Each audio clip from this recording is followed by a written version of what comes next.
How's it going? I'll be happy to answer any questions that I can. John, over the last three games, you guys are +5 on turnovers, 24 points off turnovers, 5 interceptions. I know it's always a point of emphasis, but is it a particular point of emphasis? And how do you go about trying to get it in that direction? Well, it's a goal I think not only we have, everybody has. The pass rush usually plays a big part in that pressure on the quarterback, and we've had a lot more pressure on the quarterback, and it's I think helped result in gaining turnovers. And our offensive guys have been pretty good taking care of the ball. We got to do a little better job this week because the Jets are coming from everywhere.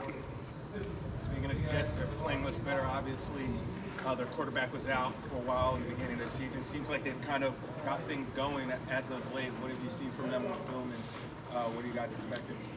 They got a lot of good players. You know, they put a lot of good players on that roster, and like you say, Darnold is getting healthy and playing good.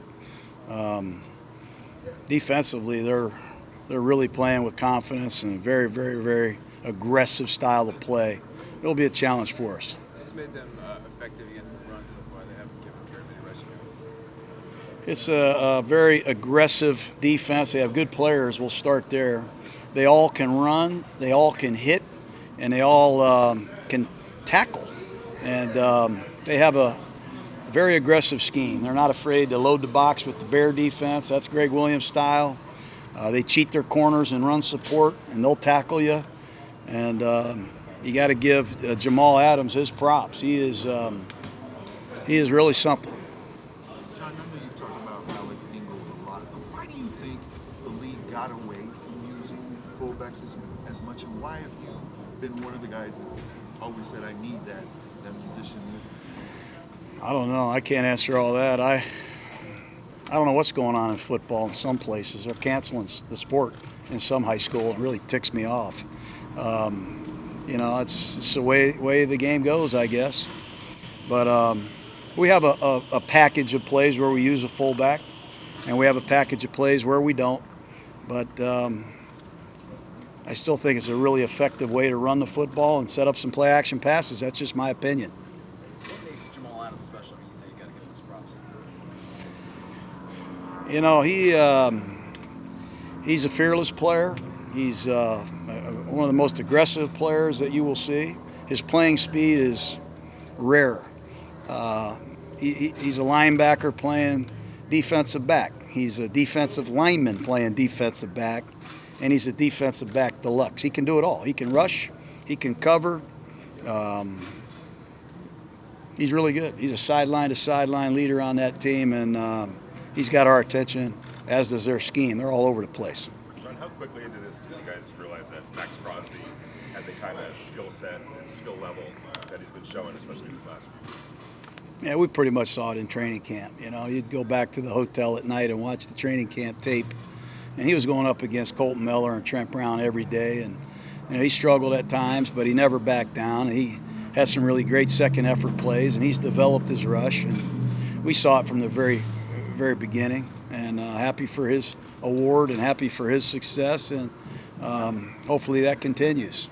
Joyner looked like he was out there at the beginning of practice anyway. How much work did he get into? Yeah, he got in some work. I don't know what it'll be listed as, probably limited on the, we got all these words we got to use. We weren't doing much today, as you can see, in terms of full speed, but we got a lot of reps to get familiarized with who we're playing, and I'm hopeful that he'll be ready to play, but we'll see how it goes when we lather him up tomorrow. Has that been an adjustment for you, kind of days like this where it's a little bit lighter? No, I've always done this. I learned this back in the 49ers in 1990. You got to teach. You just can't run out there and start screaming and yelling and cheering and challenging guys. You got to teach them the game plan. We got to communicate in the noise, and that's kind of what we have been doing on Wednesdays for the most part for a while. Joyner posted Joseph posted a picture on Instagram of him finishing surgery, or he just got it done. Do you know what the surgery was for, what the injury was? You know, I'm not going to get specific because I can't be accurate, but we're happy that he's going to be well, and we miss him, and we give him our very best. He's a hard guy to replace, one of my favorite guys, and Hopefully, Carl, if you're listening, hopefully you're getting well soon. John, what do you notice about the vibe inside the locker room? You guys have won 3 in a row and you're in the conversation. I don't really notice any change. We're just grinding. We're in the midst of a fight, and we know what we have to do to try to win another game. We've got to play better. We got to play better in all 3 phases and keep working our hearts out to improve. And I haven't noticed a dramatic change at all. I know you talked about him the other day, but now you've had him a couple of days. What kind of role do you see for Preston Brown, and what have you seen out of him? I don't know. I just always liked Preston Brown when I studied him as a Buffalo Bill, and when he does play, he's played pretty good. And he has the intangibles and the traits that a middle linebacker should have. It doesn't mean we're going to give him Will Compton's job. Will Compton's done good. So we're anxious to study Preston and teach him our stuff and let him put his own spin on it, and he'll carve out his own niche. Mayock was on the radio last week and said that he'd been here for like 4 days. He was down scouting at the Clemson, Alabama, the championship game, and then walked into your office with a cut-up of Josh Jacobs and said, "This is the guy we're going to pick in the first round."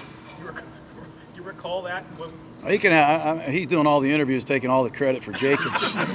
Okay, you can have all the credit, but Jacobs wouldn't be here if we didn't have the picks. So I don't care who drafted him. We all were united in picking Jacobs, but he deserves all the credit certainly, and we like to rib each other on a lot of things, but it doesn't matter. He's here, he's ours, and he's a great prospect, and he's off to a great start. And I'm really happy for him. He's a great kid that has given us every ounce of energy he has. But in terms of the collaboration with you and Mike since you've been here, and there was some stuff made early on about, they sent the scouts home and they did this and that, but it doesn't seem like it could have gone much better draft-wise. If Abram had been healthy, we kind of saw him as an impact player, but no, it was a great collaboration. We all look at the film, coaches, scouts, and we try to get a consensus on who we want to pick. But we needed a feature back. We didn't have one, and we got one in the first round, and we're going to try to add some pieces next year with all the picks that we've assembled, and that's one vehicle to get better. And you got to give Mike credit. He's done a nice job.